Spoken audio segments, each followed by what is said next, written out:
Materi yang pertama mengenai memahami disabilitas. Penyandang disabilitas adalah setiap orang yang mengalami keterbatasan fisik, intelektual, mental, sensorik dalam jangka waktu lama dan dalam berinteraksi dengan lingkungan dapat mengalami hambatan dan kesulitan untuk berpartisipasi secara penuh dan efektif dengan warga negara lainnya berdasarkan kesamaan hak. Dan dalam memahami disabilitas ada 5 poin yang harus diperhatikan. Yang pertama yaitu model disabilitas. Ada 3 model kecacatan, masing-masing mempengaruhi cara pandang kondisi disabilitas. Yang A, model moral berfokus pada cacat yang mewakili suatu bentuk dosa atau penyimpangan moral. Kecacatan dapat dianggap sebagai hukuman atau ujian iman. Individu atau anggota keluarga mungkin menanggapi dengan perasaan malu dan ada juga yang menanggapinya dengan perasaan tanggung jawab. Yang B, model medis memandang kecacatan sebagai cacat atau hilangnya fungsi yang ada dalam diri individu. Model yang C, model minoritas memandang disabilitas sebagai masalah eksternal yang melibatkan lingkungan, menekankan bagaimana sikap masyarakat memainkan peran besar dalam masalah yang dihadapi oleh individu penyandang disabilitas. Dan fokus pada dukungan lingkungan yang diarahkan untuk memaksimalkan potensi klien. Yang kedua, kepuasan hidup. Penilaian kepuasan hidup penyandang disabilitas cenderung lebih rendah dibandingkan mereka yang tidak memiliki disabilitas. Beberapa individu menyesuaikan diri dengan baik, sedangkan yang lainnya tetap tertekan secara kronis. Yang ketiga, mengenai seksualitas dan reproduktivitas. Pria dan wanita penyandang disabilitas sering mengungkapkan keprihatinannya atas fungsi seksual dan reproduksi. Mereka khawatir tentang daya tarik seksual mereka dan bagaimana berhubungan atau menemukan pasangan. Yang keempat, mengenai spiritualitas dan religiusitas. Spiritualitas dan keyakinan agama dapat menjadi sumber kekuatan dan dukungan batin. Agama dan spiritualitas atau koneksi kekuatan yang lebih tinggi. Dalam beberapa kasus, individu mungkin percaya bahwa kecacatan mereka adalah hukuman dan hukuman dari Tuhan atau mungkin menyalahkan Tuhan karena tidak mencegah kecacatan tersebut. Masalah ini harus ditangani dan harus segera diselesaikan. Yang kelima atau yang terakhir mengenai kekuatan. Kualitas seperti kreativitas, ketahanan, pengendalian diri, dan kemampuan menjalin hubungan positif dengan orang lain dan menemukan makna dalam hidup merupakan kekuatan. Undang-Undang Disabilitas di Amerika. Undang-Undang Penyandang Disabilitas Amerika atau ADA ditandatangani menjadi undang-undang pada tahun 1990, memperluas mandat federal tentang non-diskriminasi kepada individu penyandang disabilitas. Ini melindungi individu dengan gangguan intelektual, gangguan pendengaran atau penglihatan, kondisi ortopedi, ketidakmampuan belajar, gangguan bicara, AIDS, HIV, dan kondisi kesehatan atau fisik lainnya. Gangguan kejiwaan yang dibahas meliputi depresi mayor, gangguan bipolar, gangguan panik, dan obsesif kompulsif. Beberapa gangguan kepribadian seperti skizofrenia dan rehabilitasi dari kecanduan narkoba.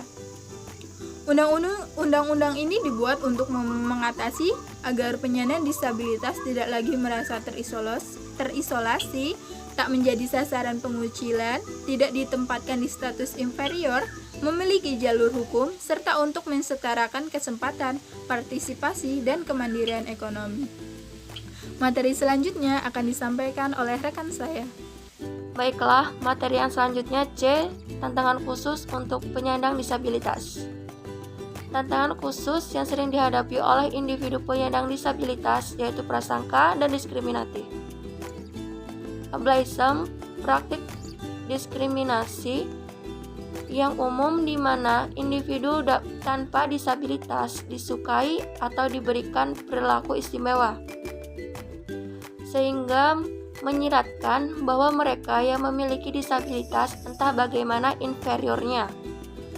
Selain itu, individu penyandang disabilitas dapat dievaluasi berdasarkan perspektif defisit yang membahayakannya. Misalnya, dalam dunia kerja percaya bahwa individu dengan disabilitas fisik yang kurang kompeten dibanding individu tanpa disabilitas. Istilah prasangka seperti terbelakang atau lumpuh sering digunakan tanpa kesadaran akan berdampak dari kata-kata ini pada individu penyandang disabilitas. Masyarakat sering memiliki ekspektasi yang rendah terhadap penyandang disabilitas dan beranggapan bahwa disabilitas di suatu bidang juga mempengaruhi bidang yang lainnya. Konselor perlu menyadari bahwa mereka juga tunduk pada prasangka disabilitas dan mengatasi ketidaknyamanan mereka dengan disabilitas. Berhati-hatilah untuk tidak menganggap bahwa disabilitas adalah perhatian utama. Hindari penggunaan frasa yang menimbulkan rasa kasihan dan memunculkan status non-fungsional. Yang D yaitu dukungan untuk penyandang disabilitas. Dahulu, program untuk penyandang disabilitas, perkembangan saraf misalnya autis, gangguan intelektual, ketidakmampuan belajar, terbatas pada upaya rehabilitas.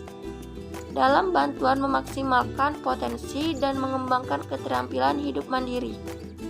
Telah terjadi pergeseran orientasi program bagi penyandang disabilitas dan menjadikannya senormal mungkin. Menjadi mengidentifikasi dan memperkuat minat dan keterampilan. Materi yang terakhir yaitu yang E, masalah konseling dengan individu. Yang pertama yaitu dengan penyandang disabilitas. Konselor dalam membantu seringkali menunjukkan sikap yang sama seperti masyarakat umum terhadap penyandang disabilitas dan mungkin merasa tidak nyaman atau mengalami rasa bersalah atau kasihan saat bekerja dengan populasi ini. Cacat klien seharusnya tidak menjadi satu-satunya fokus konseling, namun kontribusi lingkungan terhadap masalah yang dialami klien, misalnya frustasi dengan batasan atau dengan prasangka negatif, harus diidentifikasi dan ditangani dalam konseling. Bertanya kepada klien tentang disabilitas termasuk masalah yang terkait. Ini mengacu pada keyakinan bahwa kecacatan merupakan aspek individu yang tidak terkait. Terapis juga dapat menyatakan apakah kecacatan merupakan bagian dari masalah yang muncul. Jika kecacatan berasal dari baru-baru ini, faktor-faktor seperti strategi coping, tantangan baru-baru ini, apakah klien menyatakan dirinya sendiri atau orang lain atau cedera tersebut, dan jumlah dukungan sosial yang tersedia dapat dinilai. Yang kedua, konseling keluarga. Keluarga beroperasi sebagai bagian integral dari sistem perawatan kesehatan dan memberikan layanan yang pernah dilakukan oleh penyedia perawatan kesehatan profesional. Oleh karena itu, untuk membantu mengurangi dampak pemicu stres pada pengasuh dan anggota keluarga lainnya, anggota keluarga mungkin merasa marah tentang tanggung jawab pengasuhan mereka atau entah bagaimana merasa bertanggung jawab atas kondisi yang melumpuhkan. Baiklah, cukup sekian materi yang dapat saya sampaikan. Saya ucapkan terima kasih.